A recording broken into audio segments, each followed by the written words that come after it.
سیاسی تقیہ، سماجی تقیہ کہ اپنے آپ کو چھپا کر کچھ اور ظاہر کر دو سیاسی فائدے کے لیے، سماجی فائدے کے لیے۔ میں اگر ہم اس ملک کی تاریخ کے اندر جائیں پیچھے تو تقیہ کیا گولوالکر صاحب نے۔ سردار پٹیل نے ان سے کہا کہ 3 چیزیں ماننی ہوں گی تب تمہیں جیل سے رہائی ملے گی، ہندوستان کے جھنڈے کو ریکگنائز کرنا ہوگا، انڈین کانسٹیٹیوشن کو ریکگنائز کرنا ہوگا، اور تمہیں تمہارے مقاصد کیا ہیں، یعنی اس وقت تک نہیں معلوم تھے۔ یہ بھی تقیہ ہی تھا کہ مقاصد کلیئر ہی نہیں ہے، ایک بڑی آرگنائزیشن کے ایمز اینڈ آبجیکٹیوز کیا ہیں وہ پبلک کو نہیں معلوم، صرف آپس میں معلوم ہے لوگوں کو، وہ بھی تقیہ تھا۔ تو سردار پٹیل نے کہا کہ وہ کلیئر کٹ مقاصد جو ہیں وہ ریٹن آنے جمع ہونے چاہیے تمہاری تنظیم کے، یہ 3 جب تک نہیں ہوں گے تو تمہیں جیل سے رہائی نہیں ملے گی۔ انہوں نے فوراً دستخط کر دیے، تینوں منظور۔ جھنڈا لگایا جا کر، اس سال RSS کے ہیڈ کوارٹر پہ پہلی بار جھنڈا لگا، 1952 میں پہلی بار جھنڈا لگا RSS کے ہیڈ کوارٹر پر، بس ایک بار، 50 سال نہیں لگا اس کے بعد۔ اس وقت تو بتانا تھا کہ ہاں ہم نے ریکگنائز کر لیا ہے۔ پھر 2002 میں لگا۔ Subscribe the channel and press the bell icon to get an update.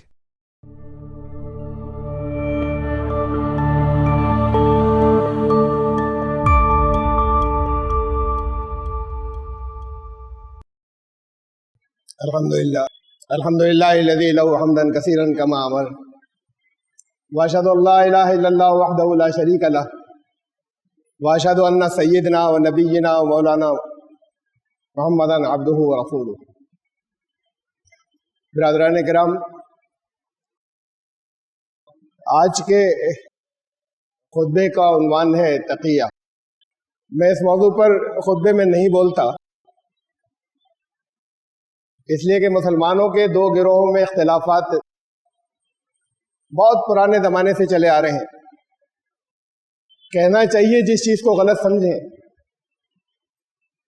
لیکن تب جب کوئی سننے کے لیے تیار ہو، اور صرف اس کی وجہ سے ایسا ہو کہ ہماری فلاں بات کے خلاف بولے تھے تو ہم باقی اور ڈھنگ کی باتیں بھی نہیں سنیں گے، اس سے نقصان ہوتا ہے، تو میں نہیں کہتا تھا۔ دونوں گروہ شیعہ اور سنی، بہت مشکل سے ایسے لوگ نکلتے ہیں جو دلیلوں سے کوئی بات سننے کے لیے تیار ہوتے ہیں۔ دونوں جگہ مسئلہ یہی ہے کہ جو اپنے اپنے مسلکوں میں انہوں نے سنا ہے وہ اس کے خلاف کچھ سننا پسند نہیں کرتے۔ لیکن یہ موضوع اس لیے کہ اب بات صرف شیعہ سنی کی نہیں بچی، اس لیے کہ تقیہ ایک عقیدے کے نام سے شیعہ حضرات کا عقیدہ ہے، اور سنی اس کی مخالفت کرتے ہیں، اس کے خلاف کتابیں لکھتے ہیں، اس کے خلاف تقریریں کرتے ہیں۔ شیعہ اس کے جوابات دیتے رہتے ہیں کہ نہیں تقیہ حق ہے۔ اس پر بولنے کی ضرورت یا کچھ کہنے کی ضرورت اس لیے پیش آئی ہوگی جمعے میں کہ اب بات مسلمانوں تک نہیں رہی۔ یہاں تو ایک گروہ ایسا ہے نا کہ جو تقریباً 10 سال ہو گئے کسی جھوٹ کو جانے نہیں دیتا جو مسلمانوں کے خلاف پھیلاتا نہیں ہے۔ وہ چیزیں بھی ہیں جو بالکل بے بنیاد ہیں اور بے پناہ پھیلائی گئیں۔ ایسا نہیں کہ مسلمانوں میں خرابیاں نہیں ہیں، غلطیاں نہیں ہیں، اس میں تو بہت خطبے ہیں، لیکن ایسی چیزیں جن کی کوئی بنیاد نہیں ہے، ایسے جھوٹ بے پناہ پھیلائے گئے، اتنے پھیلائے گئے، اور میڈیا ان کے ہاتھ میں ہے کہ بڑی تعداد میں عوام نے ان کو باقاعدہ پورے طریقے سے یقین کر لیا ان باتوں کے اوپر، ان سارے جھوٹوں پر۔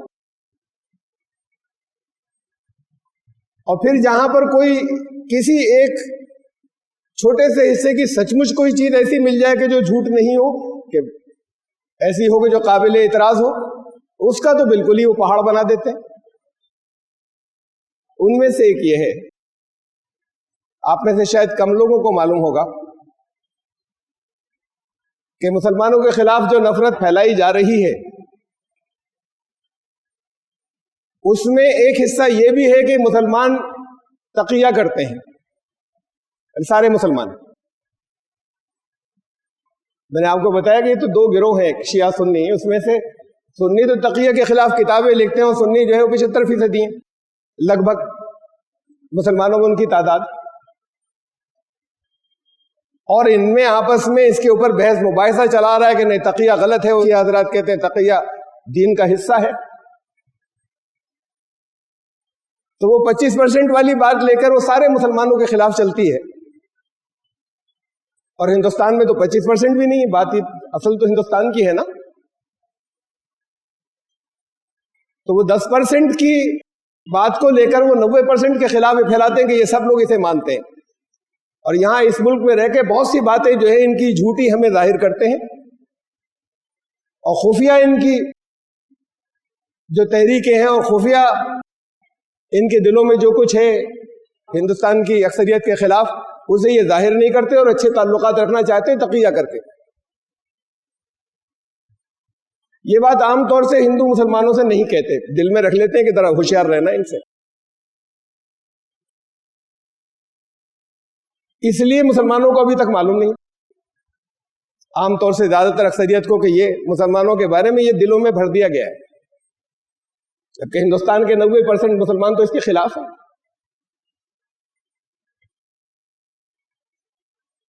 میں تو نہ سنی مسلک کی بات کرتا ہوں نہ شیعہ مسلک کی. بہت سی خرابیاں ہیں جو سنی مسلک میں ہیں, میں یہاں پر ان کو نمایاں کرتا رہا ہوں. لیکن شیعہ مسلک کی ایک بات کو, ایک خرابی کو چھیڑنے کے لیے یہ مجبور ہونا پڑا کہ اب اس کا سہارا لینے کے بعد تمام مسلمانوں کو نہ صرف بدنام ایسا کیا جا رہا ہے بلکہ لوگوں کے دلوں میں بیٹھتی چلی جا رہی ہے. ابھی کچھ دن پہلے ہمارے تنظیم کے ایک ساتھی تھے, وہ کھجوریں اور زمزم لے کر گئے ایک RSS سے متفق کہہ لیں, ہم اس کے ممبر ہوں جو کچھ بھی ہوں, میں کچھ زیادہ نہیں کہنا چاہتا. ان کے پاس گئے, پہلے بھی اچھے طریقے سے ملتے تھے, پھر بھی اچھے طریقے سے ملے, لیکن اس دن کچھ زیادہ کہ تحفہ لائے تھے. اس دن کچھ اور زیادہ باتیں ہوئی طرح کھل کر, تو انہوں نے منہ سے کہا کہ مسلمان تو تقیہ کرتے ہیں. اب وہ آرمی میں کرنل رہے ہیں. اب ان کے ذہن کے اندر ریٹائرڈ, تو وہ ان کے ذہن میں اس طریقے کی بات آنا, اور پڑھے لکھے لوگ, ہائیلی ایجوکیٹڈ لوگ, ان چیزوں کے بارے میں بھی ذرا نہیں سوچتے. جب پبلسٹی اتنی جب چلتی ہے اس سے متاثر ہو جاتے ہیں کہ ذرا نہیں سوچتے کہ اس کا انہوں نے کیا اظہار اس دن کھل کر, اور اچھی باتیں ہوئی دونوں کے درمیان میں. اس میں یہ بھی شامل تھا کہ مسلمان بادشاہوں نے کروڑوں ہندوؤں کا قتل کیا. ارے کروڑوں تو آبادی ہی نہیں تھی اس وقت, ٹوٹل آبادی ہندوستان کی جتنوں کے قتل بتائے جاتے ہیں قتل عام, اور وہ مان لیتے ہیں لوگ, پڑھے لکھے لوگ مان لیتے ہیں. یہ نہیں سوچتے کہ ممکن نہیں ایک بعض چیزیں. یہ صرف ان کی بات نہیں ہے, آپ میں سے بھی بہت سمجھدار پڑھے لکھے لوگ بہت سی روایات کو جو ذرا سا رک کر سوچیں کہ یہ ممکن بھی ہے, تو کامن سینس ایک بچہ بھی کہہ دے کہ نہیں ممکن ہے, اور اس کو آپ لوگ مانتے ہیں. ایک آدھ کا حوالہ دے دوں گا. یہی وہاں پر بھی ہے. پبلسٹی جب ہوتی ہے تو پڑھے لکھے لوگ بھی سوچتے ہی نہیں اس موضوع پہ, تو پھر کسی اور دن کہ وہ تاریخ کے نام پر کتنے جھوٹ, کچھ حصے کو سچ کو لے کر کتنے جھوٹ بڑھائے گئے اور آج تک پھیلائے گئے ہیں. لیکن یہ تقیہ والی بات جو ہے وہ اسے میں پہلے واضح کر دوں.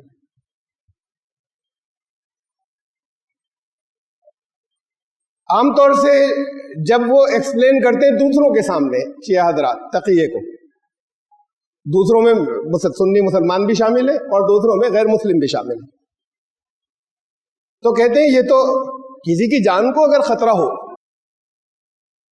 اور اس وقت وہ اپنی جان بچانے کے لیے اگر کوئی غلط بات کہہ دے جو وہ نہیں مانتا, دل سے نہیں مانتا, زبان سے کہہ دے, تو یہ تو قرآن سے بھی ثابت ہے, یہ تو حدیث سے بھی ثابت ہے. یہ بالکل صحیح بات ہے. اس کے لیے ایک عنوان دین کا حصہ بنا کر رکھنے کی ضرورت ہی نہیں. یہ تو کامن سینس کی بات ہے, دنیا میں ہر ایک مانتا ہے اس کو. اس کا مسلمان ہندو سے بھی کوئی تعلق نہیں کہ اگر کسی کی جان کو خطرہ ہو اور وہ کچھ اپنے دل میں چھپانے کے بعد کچھ غلط بات کہہ دے جان بچانے کے لیے، تو دنیا میں ہر ایک کہے گا کہ ہاں ٹھیک کیا. اس نام سے کہ ایک دین کا حصہ ہے عقیدہ بنانے کا تو کوئی مطلب ہی نہیں تھا. اس سے دنیا میں کسی کو اختلاف نہیں جو وہ صفائی دیتے ہیں. بات وہیں تک نہیں ہے، صرف جان بچانے کے لیے. قرآن شریف میں ہے سورہ نحل کے اندر آیت 106 کہ اگر کسی نے اس کا دل ایمان پر مطمئن ہو لیکن اس کو مجبور کر دیا ہو گیا ہو کوئی کفریہ بات کہنے کے لیے تو اس میں کوئی حرج نہیں، کوئی حرج نہیں ہے، کوئی ایمان کا حصہ نہیں ہے. اسے کہتے ہیں رخصت، اجازت ہے. ورنہ عزیمت، اچھا اونچا درجہ تو وہ ہے کہ جان چاہے چلی جائے اور سچ بولے.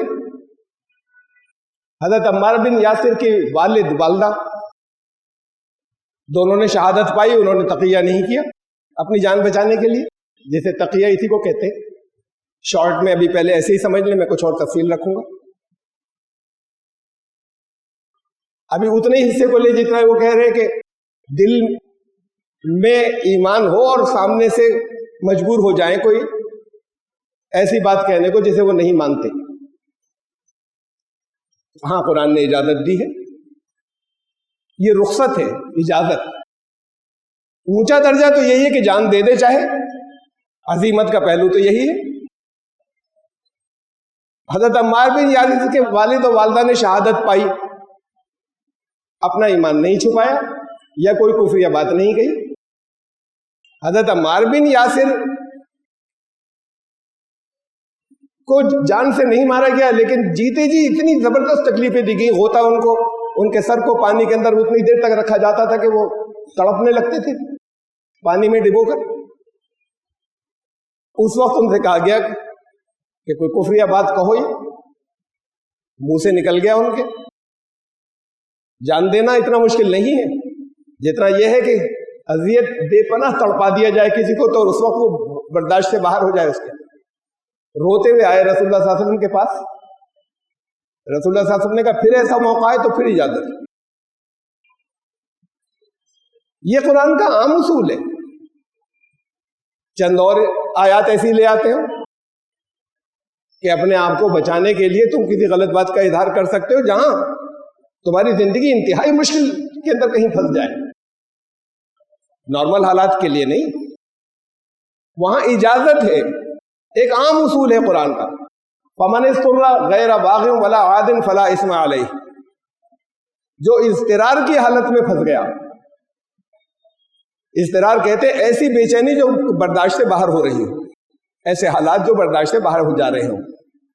جو ایسی حالت میں پھنس گیا، اضطراری حالت کے اندر پھنس گیا، اس کا ارادہ نافرمانی کا نہیں تھا، حدود شکنی کا، سیماؤں کے النگھن کرنے کا اس کا نیت ارادہ نہیں تھی، لیکن ایسی فلا اسم علیہ، اس پر گناہ نہیں ہوگا. یہ نہیں تھا کہ اس نے بڑا ثواب کا کام کیا. اتنی دیر اس طرح کا کوئی اگر مجبور ہو جائے کوئی، چاہے وہ کھانے پینے کا معاملہ ہو، ایسا اضطراری حالت میں اپنے بچوں کے معاملے میں پھنس جائے کہ اس کے برداشت سے باہر ہو جائے، تو جو چیز حرام ہے وہ بھی کھلا سکتا ہے یا کھا سکتا ہے. اس پر گناہ نہیں ہوگا، وہ جائز نہیں ہو جاتی. ان دونوں باتوں میں فرق ہے. تو اتنی دیر اس پر گناہ نہیں ہوگا، وہ یہ کر سکتا ہے. اور جیسے وہ اضطراری حالت ختم ہو پھر اجازت نہیں، چاہے تکلیفیں کچھ ہوں. تو یہ اجازت اضطراری حالت کے لیے تو عام ہے ہر طرح کی چیز کے اندر قرآن کے اندر. اس کے لیے کوئی عقیدہ نہیں بنانا ہے الگ سے کہ کوئی نام دے کر. تو وہ صرف جو شیعہ حضرات کے ہیں جو تقیہ ہے وہ یہیں تک نہیں رکا، جس کو وہ دوسروں کے سامنے رکھتے ہیں، بلکہ اس کی بہت سی قسمیں ہیں. ان میں سے ایک قسم تقیہ مداراتی، وہ تو ہے تقیہ خوفی. خوف ہو اپنی جان کا یا کس دوسرے ایمان لانے والوں کی جان کا تو جھوٹ بول دے.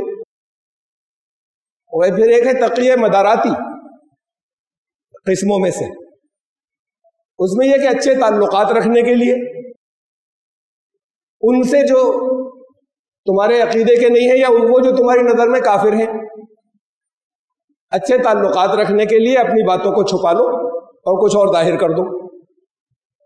یہ بڑے قابل اجر و ثواب ہے. یہ خالی اتنا نہیں اجازت ہے، بات اجازت سے قابل اجر و ثواب پر آ گئی، بات جان کے خوف سے تعلقات کی آ گئی. پھر بات کے کچھ فقہا نے، سب نے نہیں، شیعہ فقہا نے اس کو یہاں تک رکھا کہ سیاسی تقیہ، سماجی تقیہ، کہ اپنے آپ کو چھپا کر کچھ اور ظاہر کر دو سیاسی فائدے کے لیے، سماجی فائدے کے لیے. اور یہ پورا عنوان تقیے کا. اس کے اوپر پھر ان کے یہاں روایات جو حدیثیں جسے وہ کہتے ہیں، جو امام جعفر صادق سے منقول ہیں. امام جعفر صادق بہت بڑے بزرگ تھے، اہل بیت میں سے بھی تھے، امام ابو حنیفہ، امام مالک کے استاد تھے. جابر بن حیان جیسے جو الکیمیا کا بہت بڑا اسکالر گزرا ہے، وہ بھی ان کا شاگرد تھا. اور کوئی ان میں آپس میں بڑے اختلافات نہیں تھے ان لوگوں میں. تو امام جعفر صادق سے فقہ جعفری ایک طریقے سے، چونکہ انہوں نے فقہ کی باتیں بہت بتائیں، تو جیسے فقہ ابو حنیفہ چلا، فقہ امام شافعی چلا، ایسے فقہ جعفری بھی چلا. تو ان سے چونکہ ایک فقہی مسلک کے ایک بانی مانے جاتے ہیں، تو ان سے جو آتی ہیں حدیثیں، ان کی زیادہ تر حدیثیں بس یہیں ان اماموں تک رکتی ہیں. بہت کم میں کہیں جاتا ہے کہ رسول اللہ صلی اللہ علیہ وسلم نے ایسا فرمایا تھا. اور ٹھیک ہے، اگر وہ سچی ہو تو پھر یہ اس درجے کے انسان تھے کہ وہ خالی وہ اپنی بات کہیں تو یقین کیا جانا چاہیے. ان سے منسوب ہیں تقیہ کے بارے میں حدیثیں، جیسے وہ حدیث کہتے ہیں تقیہ ایمان کا حصہ ہے. تقیہ ایمان کے 10 حصوں میں سے 9 حصے تقیہ کے اندر ہیں. 10 میں سے 9 حصے جو ہیں وہ جھوٹ اپنے آپ کو چھپانے کے اندر ہیں. تقیہ میرے آنکھوں کی ٹھنڈک ہے، اس لیے کہ وہ ایمان والوں کی ڈھال ہے. اب اس طرح کی جب روایات جن دنوں میں آئیں تو پھر وہ عوام میں پھیل گئیں، شیعہ عوام کے اندر، اور وہاں سے ایک تبدیلی آ گئی. پہلے لوگ ایسے تقیہ کو یہ نہیں سمجھتے تھے جان بچانے کے لیے کچھ کر لیں تو ہر ایک کر سکتا ہے، ہر ایک کو اجازت ہے دنیا میں، اور اس کو کوئی بھی غلط نہیں کہے گا، کوئی غیر مسلم بھی غلط نہیں کرے گا، اور وہ بھی سب اس کے اوپر عمل کرتے ہیں دنیا میں. جہاں کہیں جان بچانے کی بات آتی ہے یا اس درجے کا خوف آ جائے یا اضطراری حالت آ جائے تو اس میں تو کسی پر الزام لگانے کی کوئی بات ہی نہیں ہے. یہ بات جو یہاں تک پہنچ گئی کہ تقیہ کی قسمیں، اور اس کے بعد یہ جنرل بات ہے کہ تقیہ میری آنکھوں کی ٹھنڈک ہے، تقیہ ایمان والوں کی ڈھال ہے، تقیہ ایمان کے 10 حصوں میں سے 9 حصے تقیہ میں ہیں، جو تقیہ نہیں کرتا اس میں ایمان نہیں ہے. تو پھر بات عوام کی حد تک بالکل ہی بدل گئی. وہاں غیر مسلم جو کچھ کہہ رہے ہیں، جنہوں نے چلائی وہ تو سازشی ہیں، جنہوں نے یقین کر لیا انہوں نے پوچھا نہیں اور معلومات نہیں کی. جنہوں نے چلائی وہ تو جانتے ہیں کہ تھوڑے سے کچھ لوگ اسے مانتے ہیں. ہندوستان کے 90% کا اس سے کوئی تعلق نہیں، لیکن انہوں نے یقین کر لیا آنکھیں بند کر کے کہ ہمارے یہاں سے تو سب باتیں سچی آتی ہیں جتنی آتی ہیں. اس لیے ضروری ہے کہ اس کو تفصیل سے رکھا جائے. مسلمانوں کو تو انہوں نے یعنی بہت زیادہ یہ الزام اپنے دلوں میں ہے، تبھی تو آپ تک نہیں پہنچی بات. یہ دلوں میں ہے کہ مسلمان تقیہ کرتے ہیں سارے، اور پوز کرتے ہیں اپنے آپ کو کہ ہم اچھے تعلقات کریں، کچھ اچھے کام کریں، سماج کے لیے اچھے کام کریں، اور اصل میں دل میں ان کے جو ہے وہ بھلائی نہیں ہے ملک کی، اور یہ تقیہ کیے ہوئے ہیں. تو جب یہ بات وہ بتانی چاہیے نا، مسلمانوں سے کہنی چاہیے، منہ پر کہیں برا بھلا کہہ کر، تو پھر دکھایا جائے ان کو ثبوتوں کے ساتھ میں کہ نہیں تقیہ کو تو غلط سمجھتے ہیں. چاہے جھوٹ بولتے ہو، جھوٹ کس مذہب کے لوگ نہیں بولتے، اکثر یہ جھوٹ ہی ہے آج کل تو اپنی ذاتی زندگی میں، لیکن اسے عقیدے کا حصہ بنا لینا یہ 90% مسلمان تو اس کے بہت مخالف ہیں. تو جب وہ اس بات کو چھپائے ہوئے اور کہتے نہیں, کہہ دینا چاہیے. ایک جگہ سے آئی جو میں نے آپ کو بتائی, جب ذرا کچھ اچھے تعلق بہت فرینک کچھ باتیں ہوئی تو انہوں نے کہہ دی, اور یہ اعتماد کر کے کہ ہاں یہ تو اچھے آدمی ہیں, ان سے کہی جا سکتی ہے. تو پھر وہ خود بھی تو تقیہ کر رہے ہیں جو چھپا رہے ہیں. بھائی دل میں چھپا رہے ہیں, مسلمانوں کے خلاف نفرت آ رہی ہے اور ظاہر نہیں کر رہے, تو یہ تو ان کا تقیہ ہو گیا. جس تقیے کا وہ الزام لگا رہے ہیں تو خود بھی کر رہے ہیں. تو آپس میں تو پھیلا دیں گے, مسلمانوں کو نہیں پتہ کرنے چلنے دیں گے, تو یہ بھی تقیہ ہو گیا. اچھا, تقیے کی جس کو آپ نے سمجھا کہ تقیہ کسے کہتے ہیں, اور شیعہ حضرات اسے کتنی دور تک لے گئے, خالی وہ جان بچانا یا خوف کی بات نہیں تھی. تو پھر تاریخ میں اگر ہم جائیں, ہندوستان کی تاریخ کے اندر, یہ تو ایک عنوان ہو گیا اس کا, مسلمان غیر مسلموں تو کوئی تعلق نہیں کہ تقیہ کسے کہتے ہیں. تو تاریخ میں اگر ہم اس ملک کی تاریخ کے اندر جائیں پیچھے, تو تقیہ کیا گولوالکر صاحب نے. سردار پٹیل نے ان سے کہا کہ 3 چیزیں ماننی ہوں گی تب تمہیں جیل سے رہائی ملے گی. ہندوستان کے جھنڈے کو ریکگنائز کرنا ہوگا, انڈین کانسٹیٹیوشن کو ریکگنائز کرنا ہوگا, اور تمہیں تمہارے مقاصد کیا ہیں, یعنی اس وقت تک نہیں معلوم تھے. یہ بھی تقیہ ہی تھا کہ مقاصد کلیئر ہی نہیں ہے. ایک بڑی آرگنائزیشن کے ایمز اینڈ آبجیکٹیوز کیا ہیں وہ پبلک کو نہیں معلوم, صرف آپس میں معلوم ہے لوگوں کو. وہ بھی تقیہ تھا. تو سردار پٹیل نے کہا کہ وہ کلیئر کٹ مقاصد جو ہیں وہ ریٹن آنے جمع ہونے چاہیے تمہاری تنظیم کے. یہ 3 جب تک نہیں ہوں گے تو تمہیں جیل سے رہائی نہیں ملے گی. انہوں نے فوراً دستخط کر دیے, 3 منظور. جھنڈا لگایا جا کر, اس سال RSS کے ہیڈ کوارٹر پہ پہلی بار جھنڈا لگا, 1952 میں پہلی بار جھنڈا لگا RSS کے ہیڈ کوارٹر پر, بس ایک بار. 50 سال نہیں لگا اس کے بعد. اس وقت تو بتانا تھا کہ ہاں ہم نے ریکگنائز کر لیا ہے. پھر 2002 میں لگا.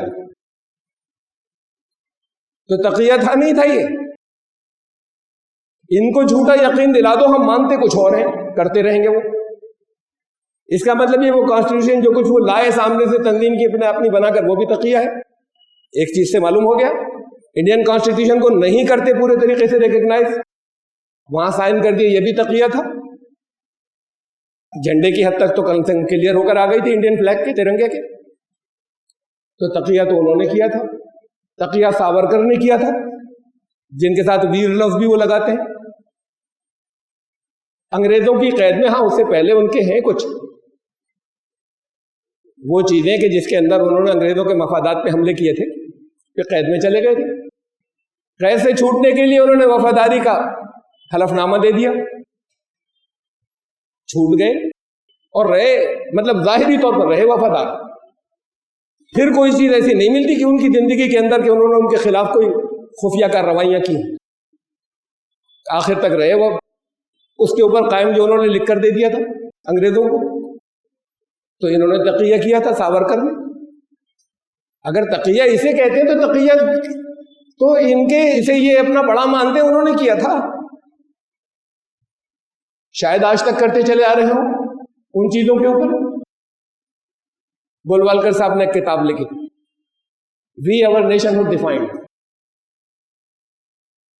اس کے اندر ہی باتیں ہیں, یہ چیزیں ہیں کہ مسلمانوں کی شریعت ختم کی جائے گی. یہ سارے جو ہیں یہ غیر ملکی ہیں, اور بھی چیزیں ہیں. وہ کتاب آؤٹ آف پرنٹ ہو گئی, اٹھا لی گئی. اب یہ کہنے لگے ان میں بہت بڑی تعداد سے انہوں نے کہا ہی نہیں تھا. وہ کتاب وہ جھوٹی ان کی طرف منسوخ کر دی گئی تھی, ایسی کوئی چیز ہی نہیں تھی. میرے پاس ہے پرانی. پھر جہاں یہ ہو جاتا ہے یہ ٹھیک ہے. ابھی موہن بھاگوت صاحب نے کہا کہ نہیں, حالات بدلتے ہیں. انہوں نے اس وقت کے حالات میں کچھ کہا تھا, ضروری نہیں کہ صحیح کہا. آج کے حالات کی حقیقت کچھ اور ہو سکتی ہے. کم سے کم تسلیم تو کیا کہ انہوں نے لکھی تھی یا کہا تھا. تو یہ بھی تقیہ ہوا جب اس کو غائب کیا. تو جو چیزیں اس میں رہتی ہیں وہ کہتے کہ نہیں اب یہ منظور نہیں ہے. اور جو ان کے مخالفین ہیں اب تو اپنا لیا ہے اپنے زندگی میں، یہ سب ان کے بڑے کٹر مخالف تھے ان کی سوچ کے. سبھاش چندر بوس نے جان دی اپنی، چندر شیکھر آزاد نے اپنی جان دی، بھگت سنگھ نے اپنی جان دی، تقیہ نہیں کیا. تقیہ کر لیتے جان بچا لیتے، تو تقیہ نہیں کیا. یہ جان کی بات تھی.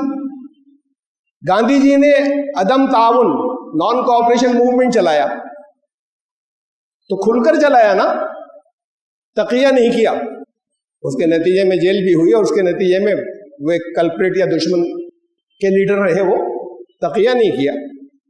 اور ان کے پیچھے جتنے عوام چلے ہندوستان کی بہت بڑی تعداد، انہوں نے بھی نہیں کیا. تو جنہوں نے نہیں کیا تقیہ وہ تو ان کے مخالفین میں سے ہم تاریخ میں دیکھتے ہیں، آزادی کی تحریک کے اندر ہم دیکھتے ہیں، اور جنہوں نے کیا وہ ان کے گروپ کے لوگ ہیں. میں کوئی الزام نہیں رکھنا چاہ رہا، نہ ان کے اوپر نہ شیعہ حضرات کے اوپر. میں تقیہ کی بحث کے اوپر میں بات کر رہا ہوں کہ تقیہ جھوٹ ہے. صرف ایسی حالت کے اندر جو اضطراری ہو جائے، جس کے اندر برداشت سے باہر ہو جائیں حالات، ایسی حالت کے اندر گناہ نہیں ہوتا اتنی دیر اگر کسی ایسی چیز پر انسان عمل کر لے. لیکن جب ایک عقیدے کے طور پر لے آئے تو پھر بات بہت آگے جاتی ہے. پھر دلیلیں اور نکالنے کی کوشش کرتے ہیں نا قرآن سے. ان کا حضرت ابراہیم نے تقیہ کیا تھا، 3 جھوٹ بولے تھے. اب یہ تو سنی بھی مانتے ہیں 3 جھوٹ بولے تھے. حضرت ابراہیم اور جھوٹ، چاہے بخاری میں لکھا ہو نکال کر پھینک دیجئے. اتنا حصہ میں بخاری کو نہیں کہہ رہا پھینک دیجئے. حضرت ابراہیم اور جھوٹ، وہ چیزیں جھوٹ نہیں ہوتی جسے حجت قائم کرنے کے لیے کہا جائے. دوسرا جانتا ہوں، ہر ایک جانتا ہوں کہ کہہ کیا رہے ہیں. اس سے پوچھ لو یہ سب سے بڑا، اس نے سب کو مارا ہوگا، یہ بڑا جو بت ہے، اس نے سب کے گردنیں اڑائی ہوں گی. یہ جھوٹ نہیں ہے. یہ تو ایک حجت پوری کرنے کے لیے ایک جملہ ہوتا ہے جس کی حقیقت کو وہ بھی جانتے ہیں، یہ بھی جانتے ہیں. تقیہ تو ہوتا ہے جہاں کوئی ایسی بات کی جائے جو دوسرے سے چھپ جائے اور چھپائی جائے، چھپانے کی کوشش کی جائے اور ظاہر کچھ اور کیا جائے. اور یہ جھوٹ کا الزام لگ رہا ہے ان کے اوپر. باقی اور 2 جھوٹ جو ان سے منسوب کیے جاتے ہیں، بہت تفصیل سے میرے الگ لیکچر ہیں، اس کے اندر ان کی حقیقتیں میں نے کھولی. اور ان سب سے اوپر آپ حقیقتیں کوئی کھول سکیں یا نہ کھول سکیں، خود قرآن کیا کہتا ہے ان کے بارے میں؟ انہو کان صدیقا نبیا، حضرت ابراہیم کے بارے میں صدیق نبی تھے، ہمیشہ سچ بولنے والے. ہر ایک نبی کو کیوں نہیں کہا ہر نبی سچا تھا؟ حضرت ابراہیم ہی کو کیوں کہہ دیا؟ اس لیے کہ اللہ کو معلوم تھا کہ ان کے اوپر الزام لگیں گے آئندہ جا کر جھوٹ کے، وہی لگائیں گے جو اپنے آپ کو مسلمان کہتے ہیں. بنی اسرائیل نے جو بڑے گھناؤنے الزام لگائے، جو لگائے تھے، قرآن نے ان کو توڑا، اس کی تردید کی. یہ پاکیزہ لوگ تھے، قرآن نے اسے بھی توڑا. اللہ کو معلوم تھا کہ آگے جا کے الزام لگائیں گے یہ کہ یہ جھوٹ بولے تھے انہوں نے. قرآن نے کہا جھوٹ سے کوئی تعلق ہی نہیں، صدیق تھے، صدیق نبی تھے. ہر نبی کے بارے میں نہیں کہا جبکہ ہر نبی سچا تھا، خاص طور سے حضرت ابراہیم کے. اس لیے اس کی معنی کہ نہیں انہیں جھوٹ نہیں بول سکتے.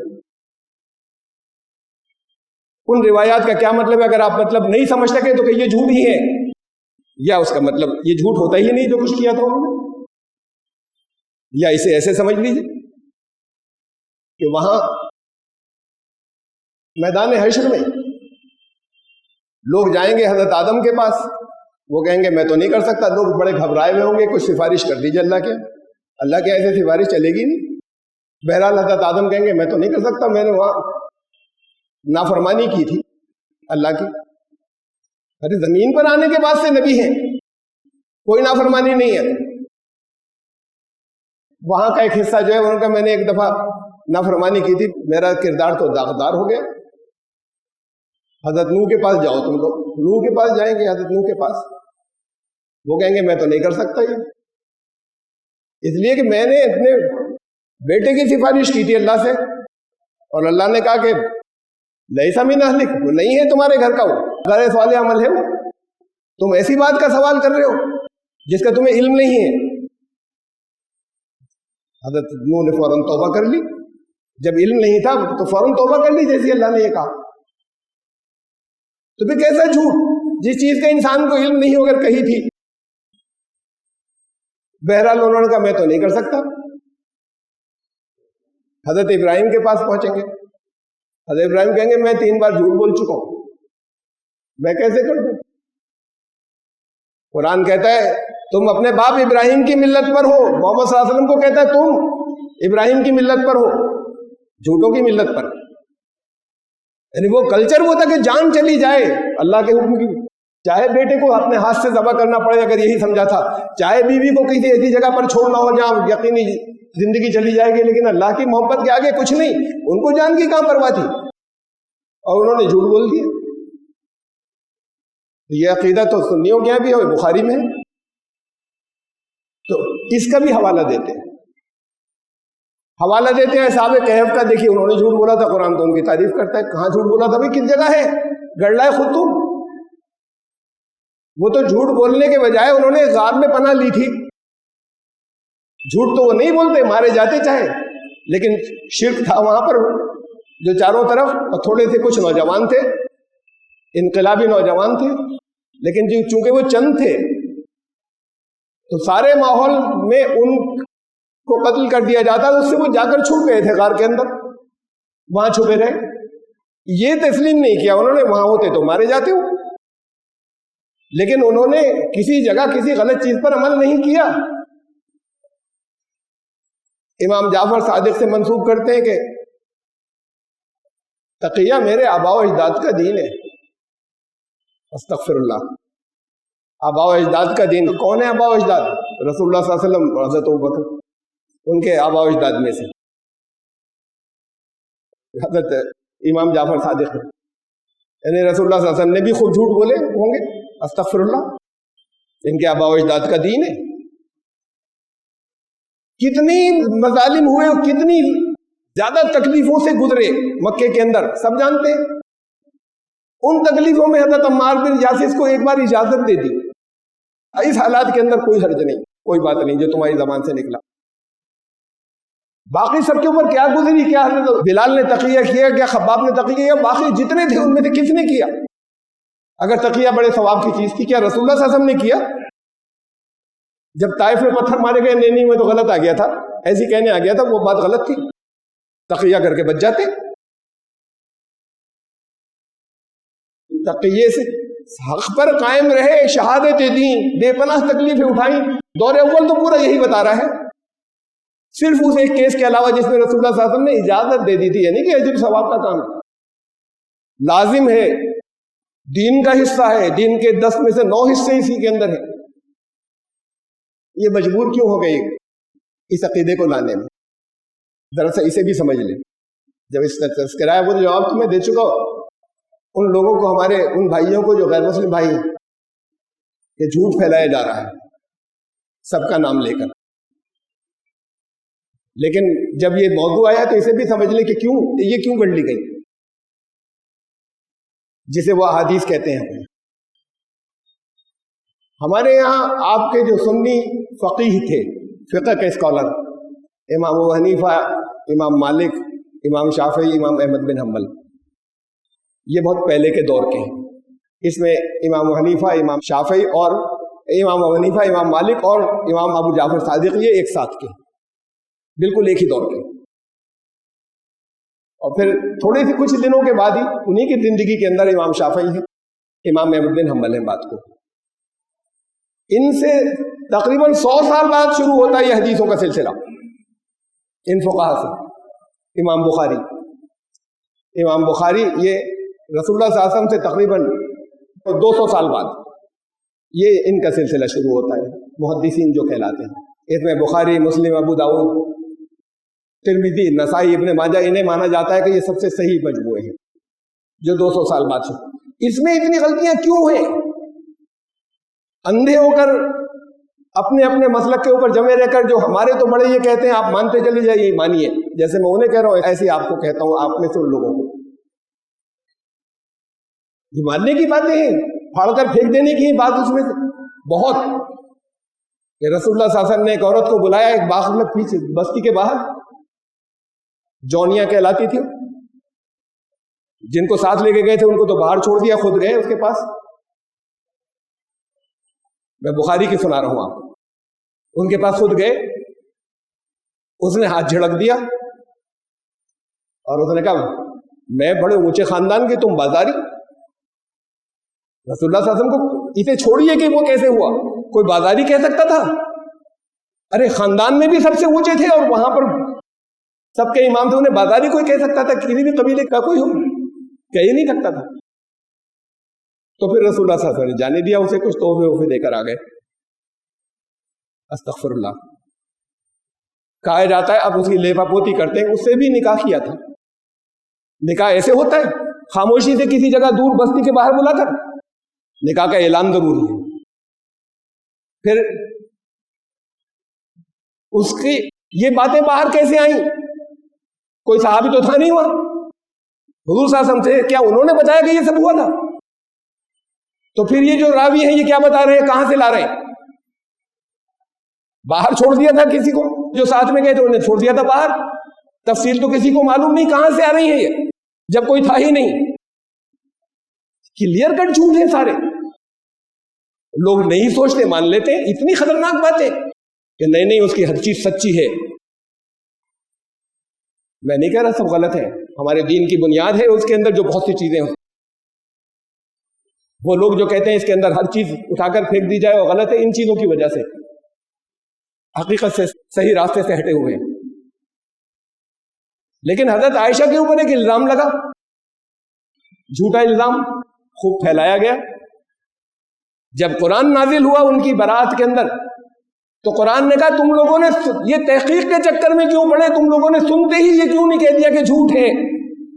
یعنی ایسی چیز جو اتنی مستند ہو اس کے بارے میں تحقیق کی ہی ضرورت نہیں ہے کہ اس راوی نے اس سے کہا، اس راوی نے اس سے کہا، یہ راوی تو سارے سچے ہیں. کیسی تحقیق؟ قرآن نے کہا تم سب نے ایک ساتھ یہ کیوں نہیں کہہ دیا تھا کہ یہ جھوٹ ہے. یعنی بات چیزیں ہوں گی جس کی تحقیق نہیں کریں گے ہم. جب انبیاء کے اوپر کوئی ایسی بات آئے گی تو نہیں کریں گے تحقیق. کبار صحابہ میں، بڑے صحابہ میں سے کسی کے اوپر یہ بات آئے گی نہیں کریں گے تحقیق، جو ان کے کیریکٹر کے اوپر آئے گی. رسول اللہ صلی اللہ علیہ وسلم میں اتنی مردانگی تھی کہ اپنی 9 بیویوں کے پاس ایک رات میں دورہ کر لیتے تھے. استغفر اللہ. عیاشی ثابت کرنا چاہ رہے ہیں. ان کو تہجد فرض تھی، رات بھر پاؤں میں ورم آ جاتے تھے، صبح تک تہجد پڑھتے تھے. بیویوں کے پاس تو جانے کا ایک کے پاس موقع نہیں ملتا تھا، وہ باریاں مقرر تھی. باریاں تو مقرر تھی لیکن ہم بستر ہونے کا موقع نہیں ملتا تھا، اس لیے کہ تہجد ہوتی تھی. اور ایک اور روایت میں 11 اور اس کو لے کر خوب دشمن چلتے ہیں. سند دیکھی جا رہی ہے، انہوں نے ان سے کہا، انہوں نے ان سے کہا، انہوں نے ان سے کہا. دیکھیے بالکل سچی ہے. یہ ایسی سندیں بنا کے اس وقت کے دن کو کوئی رات ثابت کر دے تو ہم کہیں گے ساری سندیں تم نے گڑھی ہوئی ہیں.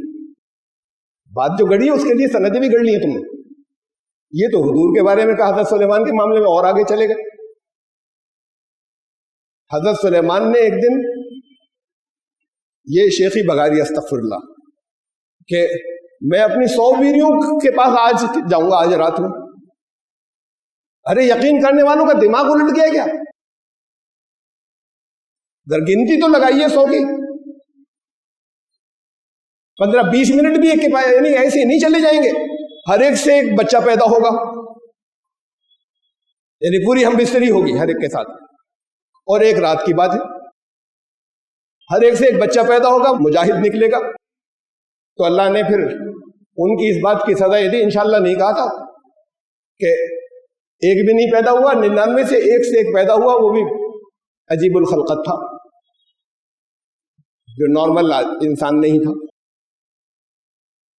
یہ یقین کرنے کی ہے، انہیں پھاڑ کر پھینکنے کی نہیں ہے، یہ دیوار پر دے مارنے کی نہیں ہے. تو پھر شیعہ بھی یہی کرتے ہیں. یہ تو پہلے کی ہیں کتابیں، 200 سال پرانی، ان کی اور پرانی ہے 300 سال پرانی. ایک کلینی صاحب تھے، امام کلینی، بڑے قابل تھے یہ اپنی جگہ پر، بہت دینی علوم حاصل کیے ہوئے تھے انہوں نے، یقیناً کیے تھے. انہوں نے مرتب کی ان کی جو سب سے مستند حدیث کا مجموعہ ہے کتاب الکافی نام ہے اس کا، خالی الکافی کہلاتا ہے وہ کتاب الکافی۔ تو پھر ابھی ان سے اور 50-75 سال بعد کی بات ہے، 75-100 سال اور گزر گئے، چونکہ اسے 200 سال گزر گئے تھے اس لیے اتنی غلط چیزیں اس کے اندر اکٹھی ہو سکی، اور سب امام بخاری نے غلط جمع نہیں کی ہیں، وہ کتنے لوگوں نے بخاری کے نام پر تھوپ کر دی ہیں، اس کے ثبوت ہیں موجود، یہاں پہ میں اس میں نہیں جا رہا۔ جو آج جو ہے وہ نہیں ہے جو پورا کا پورا بالکل ویسے جیسا امام بخاری کوئی نے کچھ لکھی تھوڑی تھی اپنے ہاتھ سے کتاب، درس دیتے تھے 200-250 اس کے اندر شاگرد ہوتے تھے، درس اٹینڈ کرتے تھے، وہ لکھتے رہتے تھے کہ یہ، اور ان میں سے ہر ایک نسخہ بخاری کہلاتا تھا۔ اب ان میں سے کچھ کو بدل دینا، کچھ میں گڑبڑ کر دینا ذرا بھی مشکل نہیں تھا، اگر سازشی دور میں کسی دور میں رہے ہوں تو ہر چیز جو ان سے منسوب ہے وہ ان کی نہیں ہے۔ یہ اور بعد کے دور کے ہیں، یہ امام کلینی جو ہے ان کا سب سے پہلا مجموعہ وہ ہے جو 300 سال بعد آیا، وہ تو 200 سال بعد کے تھے حضور صلی اللہ علیہ وسلم کے، یہ 300 سال بعد کے ہیں، تو پھر اور زیادہ مخدوش ہوگا۔ اب کرنا کیوں پڑا یہ روایتیں کیوں ان کے ساتھ امام جعفر صادق ان کے ساتھ نام کے ساتھ جوڑنی پڑی انہیں تقیہ والی؟ اس لیے کہ حضرت علی نے حضرت ابوبکر حضرت عمر کے ہاتھ میں بیعت کی تھی، اسے کہاں لے جائیں؟ ان کے وفادار رہے، ان کو اچھے مشورے دیتے رہے ہمیشہ، اسے کہاں لے جائیں گے؟ اگر تقیہ کر لیا تھا، تقیہ کرنا تھا انہیں۔ حضرت حسین نے شہادت پائی، حضرت علی اتنے بزدل تھے، ایمان لانے والوں میں سب سے بہادر تھے کہ وہ اپنا چھپا کر اپنے اندر ان کے خلاف یہ سمجھ کر کہ یہ دین کے خلاف ہے، اور سامنے سے ظاہری بیعت کر لیں گے اور زندگی بھر ساتھ دیں گے۔ اب چونکہ تاریخ یہ ہے، امام جعفر صادق پہلے نمبر کے فقیہ، فقہ جعفری کے یوں کہہ لیجیے کہ بانی، بہت بڑے بزرگ تھے، بہت نیک آدمی، انہوں نے کبھی کوئی سیاسی مخالفت نہیں کی، جو دور سیاست تھا بنی امیہ کا، اسے چاہے وہ حق سمجھتے ہو نہیں سمجھتے ہو، وہ اپنے دین کی کاموں میں لگے رہے، انہوں نے کبھی مخالفت نہیں کی۔ اب اسے کہاں لے جائیں؟ پھر یہ 12 امام جو چلے، یہ 12 اماموں میں امام آخری تھے امام محمد بن عیسیٰ عسکری، امام محمد بن عسکری جو ہے وہ یہ 12ویں امام تھے، وہ امام غائب کہلاتے ہیں، وہی مہدی بن کر آئیں گے، اس کی عقیدہ بتا رہا ہوں آپ کو، وہی آخر میں ان کو اللہ نے اٹھا لیا ہے، یہ غیوبت کہلاتی ہے، غائب ہے، غیوبت کبریٰ۔ لیکن ایک دور گزرا غیوبت صغریٰ کا، جب تھے دنیا میں ہی لیکن غائب تھے لوگوں کی نظروں سے، بعد میں بہت سختیاں ہو گئی تھی سیاسی ان کے خلاف، تو ٹھیک ہے کوئی روپوش ہوئے، کوئی حرج نہیں ہے، رسول اللہ صلی اللہ علیہ وسلم 3 سال روپوش رہے، تقیہ نہیں تھا۔ تقیہ تو جب ہوتا جب عمل میں سامنے سے شرک شروع کر دیتے تب تقیہ کہلاتا، وہ اپنے دین کو چھپانے کے لیے کہیں چھپ گئے، چاہے اصحاب کہف غار میں چھپ گئے، چاہے آپ 3 سال جو ہے وہ کسی جگہ پر نظروں سے بچ کر رہے اور لوگوں کی تربیت کرتے رہے، اسے تقیہ نہیں کہتے۔ تقیہ یہ کہ ان کے ساتھ دینے، سامنے سے ان کا ساتھ دینے لگ جائیں اور دل میں کچھ اور چھپائے رہے۔ تو یہ جو تھے 11ویں امام جو تھے، ان کا جب انتقال ہوا تو یہ جو 12ویں امام ہیں امام محمد بن عیسیٰ عسکری، وہ ان کی عمر تھی 5 سال، تو 5 سال کی عمر میں امام ہو گئے وہ۔ اب ان کو پھر یہ ہوا کہ حکومت وقت قتل نہ کرا دے تو کہیں غائب کر دیا گیا، یہ غیوبت پھر کسی کو عوام تک نہیں جانے دی گئی کہ کہاں ہے، کسی کو نہیں معلوم تھا، صرف چند لوگوں کو معلوم تھا، انہوں نے کبھی کسی کو بتایا نہیں۔ پھر جس دن ان کا انتقال ہوا سن 329 ہجری میں ان کا انتقال ہوا، تو پھر یہ کہہ دیا کہ اب غیوبت کبریٰ شروع ہو گئی، زندہ تو ہے، اللہ نے آسمان پہ اٹھا لیا ہے۔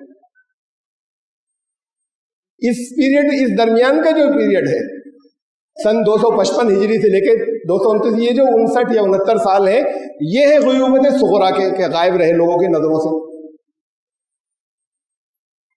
اچھا تو غائب رہے، ٹھیک ہے، اس کے اندر تقیہ کا کیا مسئلہ ہے؟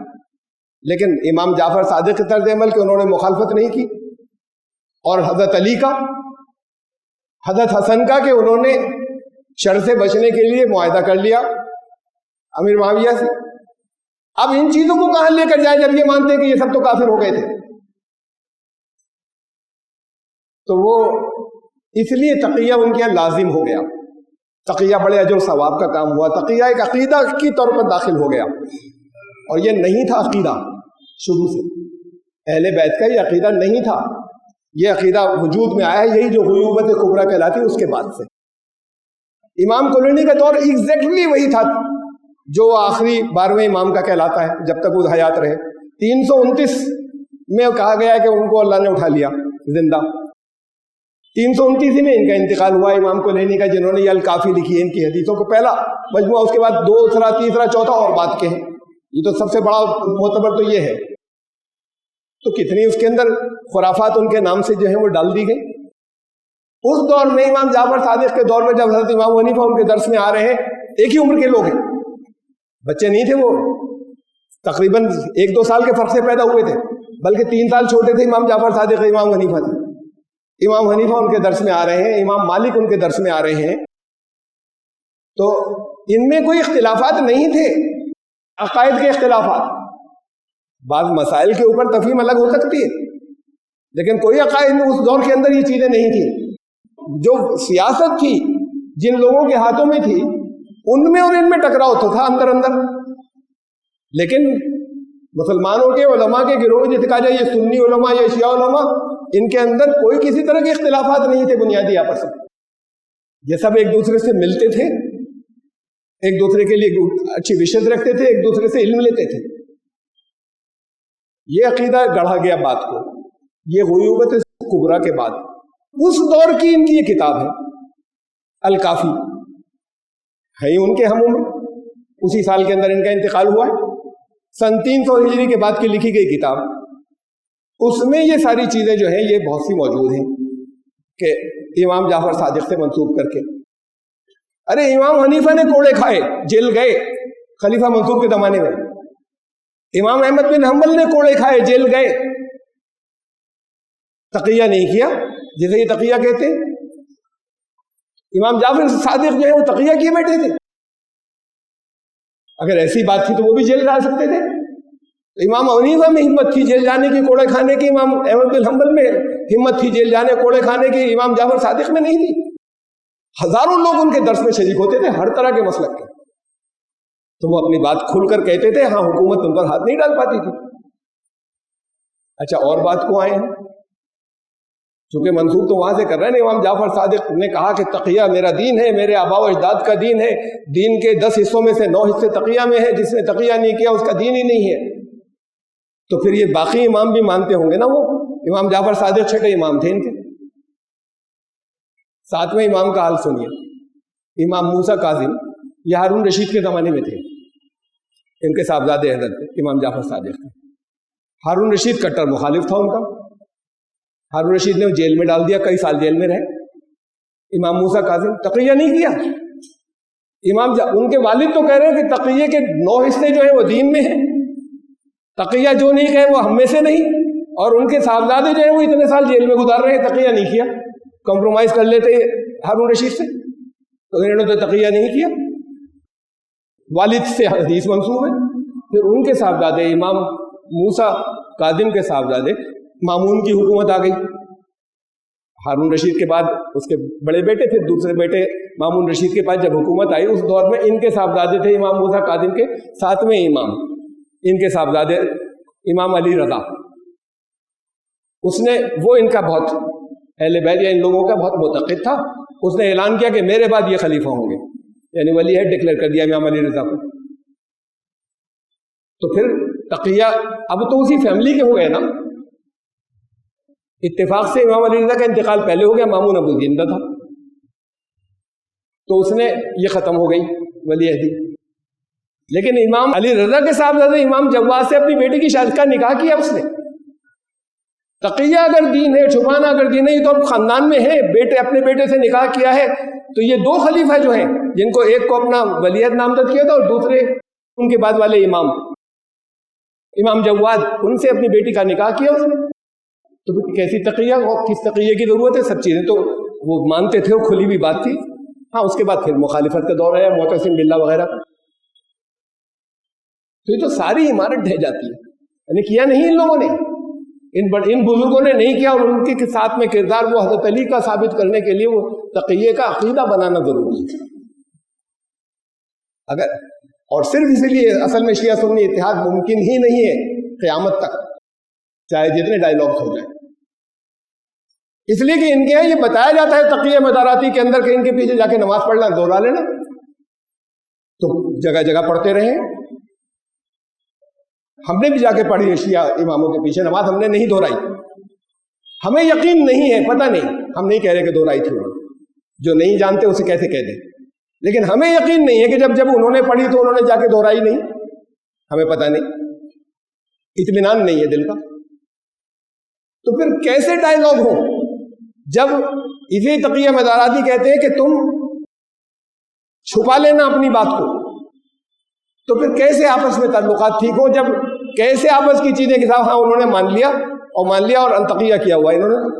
تو جب تک تقیہ والے اس عقیدے کو وہ اسے ختم نہیں کر دیں, ان میں گزرے ہیں کچھ بزرگ, کچھ بڑے بڑے اسکالر ایسے جنہوں نے کہا کہ بالکل غلط ہے, یہ شیعوں کے نام کے اوپر اور شیعت کے نام پر ایک دھبا ہے, اہل بیت کے نام پر ایک دھبا, اسے ختم ہونا چاہیے. اس میں کتنا ایک ڈاکٹر موسیٰ ہیں, وہ مجتہد خود تھے, ان کے دادا بھی اصلاح کے حامی تھے, ان کو شہید کر دیا گیا, انہیں مار دیا گیا جان سے.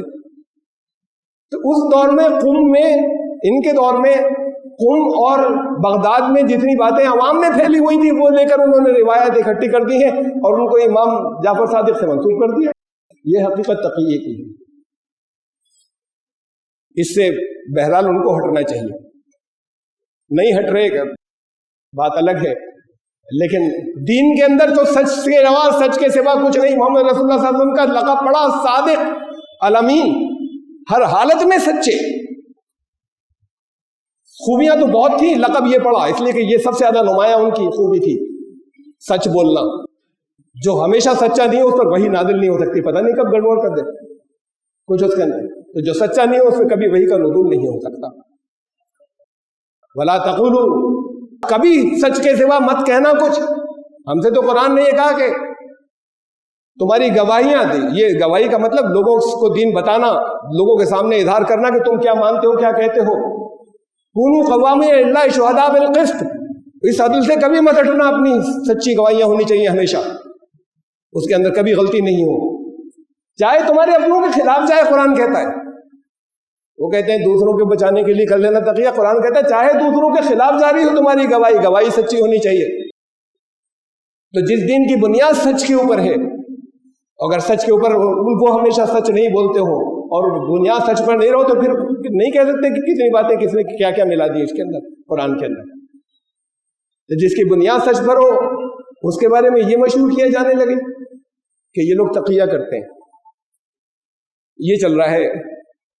بات ان تک بھی پہنچے گی, میں نے کہی ہے تو کہ نہیں ہے, یہ غلط ہے. ایک چھوٹے سے گروپ کا ہندوستان کے عقیدہ ہے, اور میں نے ان تک بھی میں نے بات پہنچانی چاہیے کہ غلط ہے یہ, چاہے جتنا لے بکوتی کرنے کے بعد اسے صحیح ثابت کرنے کی کوشش کریں. جیسے بہت سی چیزیں سنی مسئلہ کی غلط ہے, ایسی یہ انتہائی غلط ہے, اور یہ اتنی غلط ہے کہ کبھی آپس میں مذاکرات ہی نہیں ہو سکتے. یقین ہی نہیں ہوگا جب یہ معلوم ہو کہ جھوٹ ان کا عقیدہ ہے, مصلحتاً چھپا لینا, تو پھر کبھی اطمینان ہی نہیں ہو سکتا کہ جو بات چیت آپس میں ہوئی وہ اعتماد کے قابل ہے یا نہیں. تو پھر جب مذاکرات پہ کبھی اطمینان ہی نہیں ہو, جب ڈائلاگ پہ کبھی اطمینان ہی نہیں ہو, تو پھر کبھی اختلافات دور ہی نہیں ہوں گے. اختلافات دور ہونے کے لیے پہلے یہ اعلان کرنا ہوگا کہ یہ عقیدہ غلط, ورنہ کبھی ختم نہیں ہوگا. بہرحال یہ بہت نازک موضوع تھا, باتیں تو اس کے اوپر اور بھی بہت سی ہیں. آج پھر وقت اس کی وجہ سے زیادہ ہو گیا کہ میں نے کچھ باتیں ضروری تھیں جو کہیں یہاں پر نازک اس لحاظ سے تھا کہ مسلمانوں کے فرقہ ایک گروہ ہے اس تک ایک یہ جاتا ہے کہ ہماری مخالفت کر رہے ہیں. ہم ان کی مخالفت ریزن نہیں تھا, ریزن کچھ اور تھا, جس کی وجہ سے مجھے اس کی وضاحت کرنی پڑی.